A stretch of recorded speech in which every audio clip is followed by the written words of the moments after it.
She walks into a hearing that's clearly been building a narrative around fraud tied to a specific immigrant community, Somalis, and instead of immediately arguing policy details or numbers, she resets the moral and logical baseline with a simple, almost disarming question. Do you believe all Somalis are engaged in fraud? So ordered. Chair now recognize Ms. Jasmine Crockett from Texas. Thank you so much, Mr. Chair. And for every witness that is here, thank you so much for your time and your attention. I just have one quick question. I have not been here the entire hearing, but I don't think this question has been posed for each of you, and we can start at the far end. Do you believe that all Somalis are engaged in fraud? I do not, and I'd like to... Okay, just yes or no. Next. Of course not. Oh, absolutely not. We have good Somali people in our state. Okay. Absolutely not. Okay, thank you so much. I just want to make sure I level set, because it seems like we want to continue to, especially as we just heard those particular articles entered into the record, we want to continue to just make it seem as if you are Somali, then somehow you are a fraudster. And this administration has decided that it wants a target on their backs. And so when my colleague, Ms. Randall, decided that she wanted to talk about the threats that are being made towards various Somali people, the reason she brought it up is because this particular side of the aisle has a tendency of, if one person does something bad, especially if they are an immigrant, then we are going to cast aside that entire community. So I wanted to level set, and I appreciate your honesty, because that's something that we very rarely get from my colleagues on the other side of the aisle. In fact, if we want to talk about fraud, I got a lot of fraud that we're going to talk about, because we're going to get into this, but I am very curious to hear. Let me ask you, Mr. Ballou, are you aware of allegations that $50,000 in taxpayer dollars have been given to someone that is currently sitting in this administration by the name of Tom Homan? Are you aware?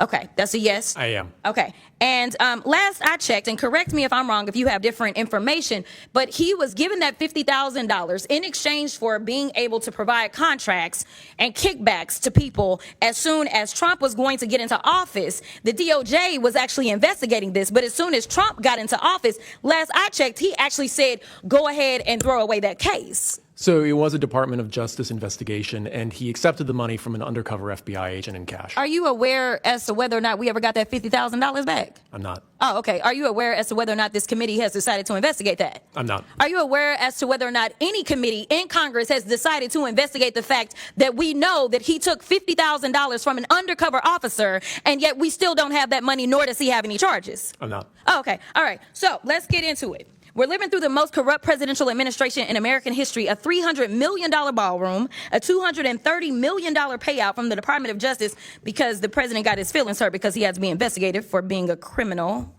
Hundreds of thousands of taxpayer dollars spent at Trump-owned properties around the country, Trump-branded wine being sold at the Coast Guard exchanges, American taxpayer dollars being spent on DHS propaganda ads on Truth Social, awarding federal contracts to corporations in exchange for campaign contributions. Kash Patel flew his girlfriend around the country on a multi-million-dollar jet that taxpayers paid for. Kristi Noem gave companies she's affiliated with hundreds of millions of tax dollars, then went out and spent another $200 million on 2 private jets for her travel. For 12 months, this administration has been taking billions of taxpayer dollars from American people and have been giving it away to their own companies in the form of tax cuts, government contracts, or other government-funded subsidies. So Congress has a role in getting rid of fraud, I will admit that, in any federally funded government program. However, I think the fraud that the American people are concerned about is that the Republicans are taking away Americans' health care so that ultra-billionaires can get more tax cuts. The real fraud is the dehumanization and demonization of the working class Americans and immigrants to distract folks away from corporate socialism that's happening because of the Republicans. So this is truly the definition of throwing away the baby with the bathwater. The Republican philosophy is that if the cost of living for the average American increases, they're on their own. But if the cost of doing business increases for the wealthiest people on earth, well, then it's the government job to bail them out. But I want to get to my last question, because Mr. Ballou, I got to give you a chance.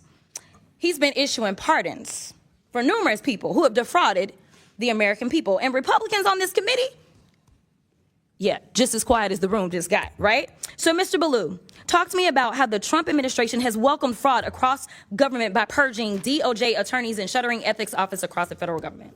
Well, one of the things that's been a common theme in this discussion so far is potential government employee involvement in some of these schemes. That hasn't been proven yet, but it does seem to be alleged. The concern that I have is the office that would prosecute that in the Department of Justice, the Public Integrity Section, has been largely defunded and decimated.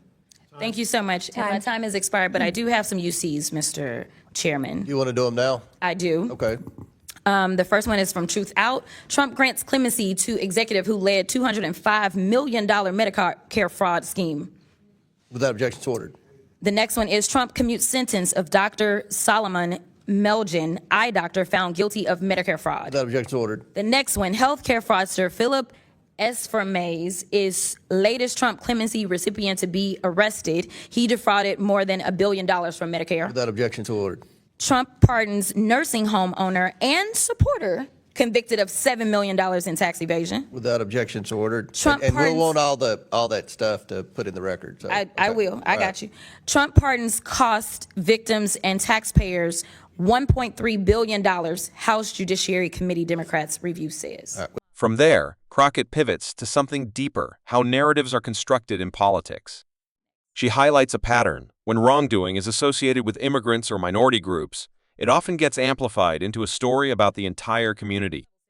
But when similar or larger-scale issues exist elsewhere, especially involving powerful actors, the scrutiny can be uneven or muted.